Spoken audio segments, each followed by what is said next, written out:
What's going on, guys? My name is Kryptonic, and today I'm going to be making an update video to the OBS video I did a while ago, and that video did really well, and a lot of you guys had a lot of questions that, I could be answering right now, so that's what I'm going to be doing. If you guys do end up enjoying the video, make sure to drop a like on it. But anyways, guys, let's get straight into the video. First off, if you guys are trying to live stream or do anything, you guys are going to have to add a scene, and then after adding a scene, you are going to have to add a source. Most of the time, you can use game capture, which is literally just your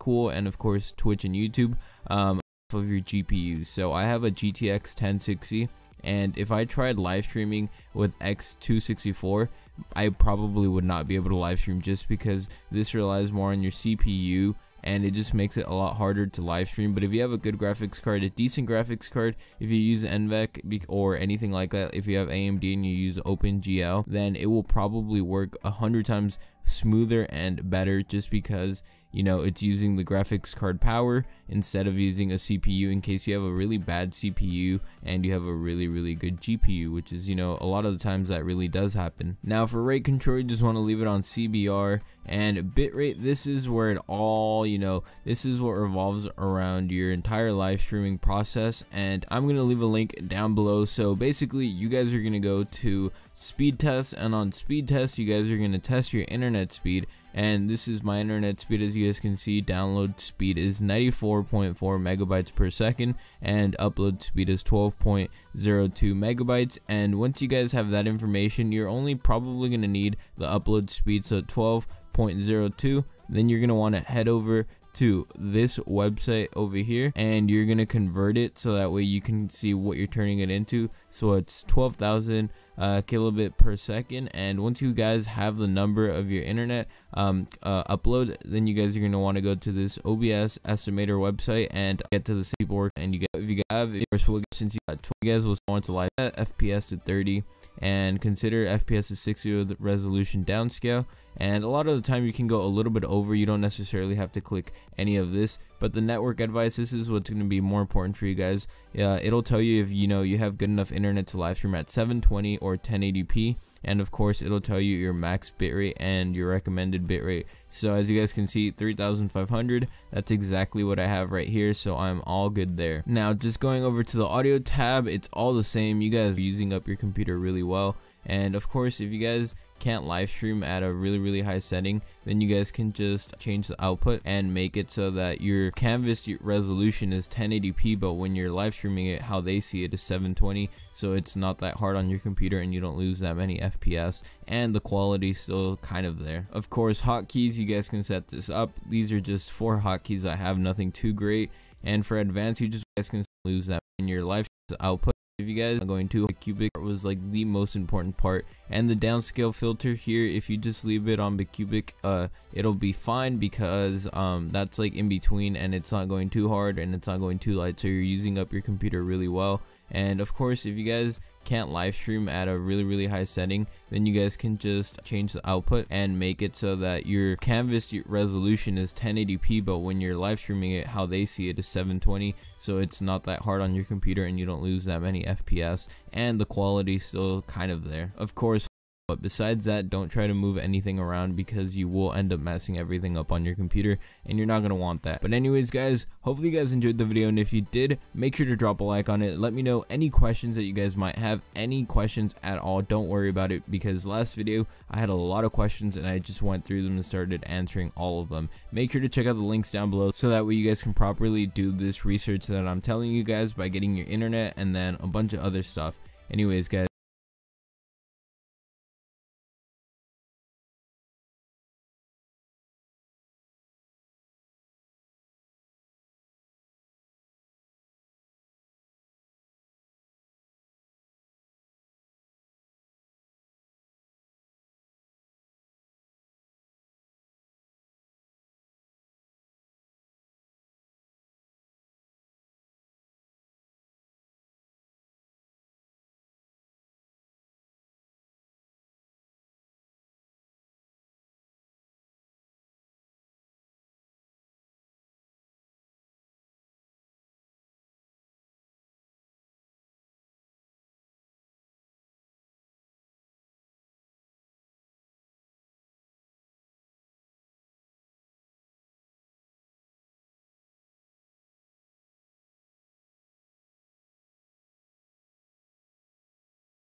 Hello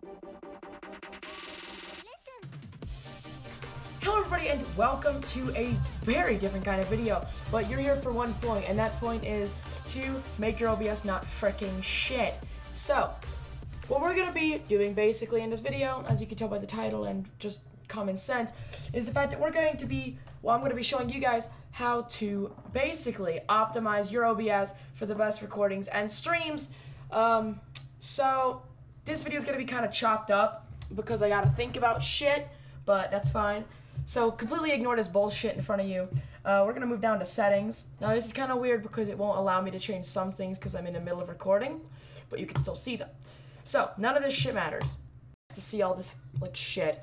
What you're going to do next is, if you have an NVIDIA graphics card, you're going to switch your encoder to the NVENC, which means NVIDIA. So if you don't have one, just leave it at the alternative. But I have an NVIDIA graphics card, so I use that. You don't want to rescale your output unless you obviously have a smaller monitor than 1920 by 1080. The rate control is going to be CBR. Bitrate. Now this can change based on a couple different factors. Basically, let me explain this. If you're having issues with like blocks on the recording, like blurry, like cubes and just like lags and everything, well not lags, but like everything's like all smushy, I'll put like a little video up so you can kind of see what I mean. If you're having that, like right there, you're gonna put your bitrate needs to be increased, and 8,000 seems to work for me. But if you have a not very good CPU, you're gonna need to put it down a little bit, but something you don't want to go lower than like 3,000 to 4,000, so keep it above that. What works for me is 8,000. Don't just copy right off. I'd recommend trying recordings and figuring things out.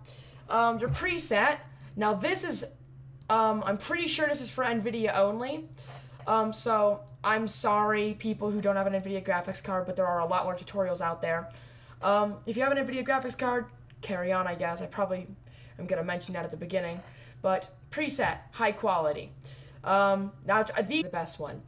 Profile is high, level auto, and you want to use 2-pass encoding. GPU is going to be 0, and B frames is going to be 2, which means buffer frames. We're going to move to audio. This would change between like 3D sound and stereo, whatever. Video. Now this is very basic. You want to put your downscale filter to the Gachetos one. Now this is only useful if you are actually downscaling it, but I'd recommend just setting it to this anyway. Your OBS. Most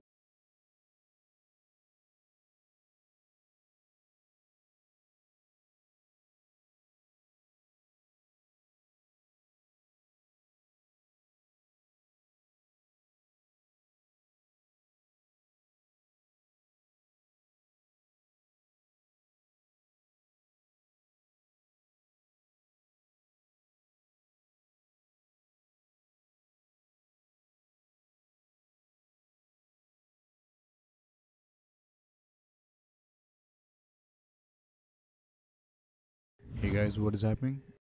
Display capture, make it to 200, so we'll get decent audio capturing.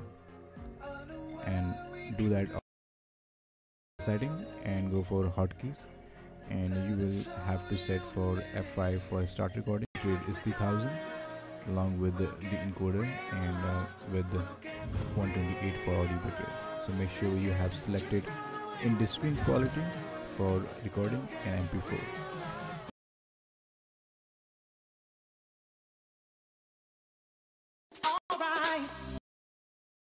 My maximum speed is around 7 to 8 roughly, so I set 3200, which is not even half, but that's the one I want to use, personally my personal favorite.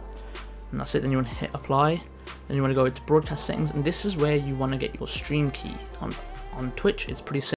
Closest server nearest to .net, you want to find your maximum, and you want to use approximately half of that.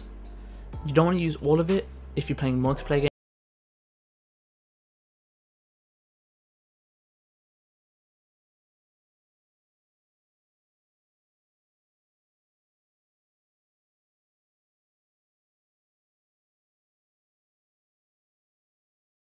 games. If you're playing, let's say, single player, you can use all of it because you're not using it to upload information. You use perfect.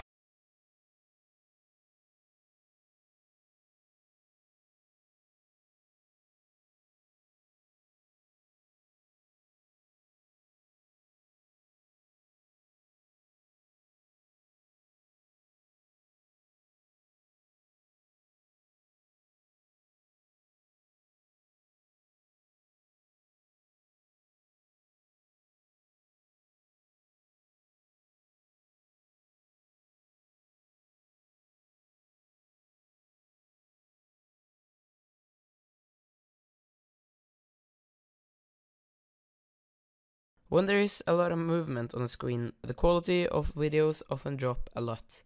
This is due to the bitrate of the video. Go to settings and outputs. Make sure this is on advanced. Encoder is on 260 times 264 or another one like Nvidia's or AMD's encoder. Down here you'll find rate control. Keep it at CBR and select bitrate.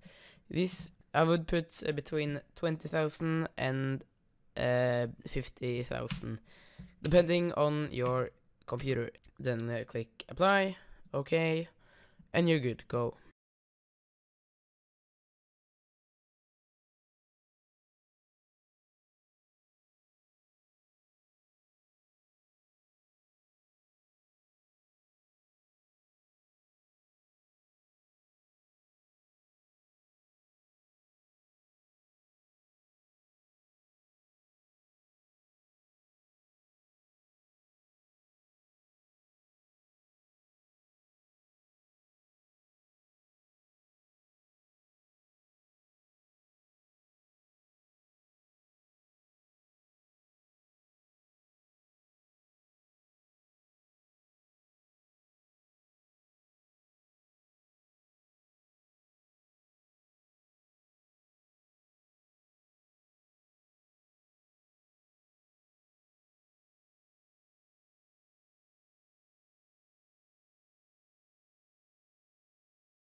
This could be because of low bandwidth. We That have is, you've the set a bit CBR, rate that's too high and for your selecting. bandwidth to handle, and that's kind of like trying to, it's not going to buffer, it's not going to queue. Your network connection is just going to crap itself. The other type of drop packets are also due to bad routing, and there's really not much you can do about this. I know some streamers who have gotten, T1, T3 commercial optical connections to try and solve bad routing issues. And to be perfectly frank, that's kind of dumb. It's seriously a waste of money.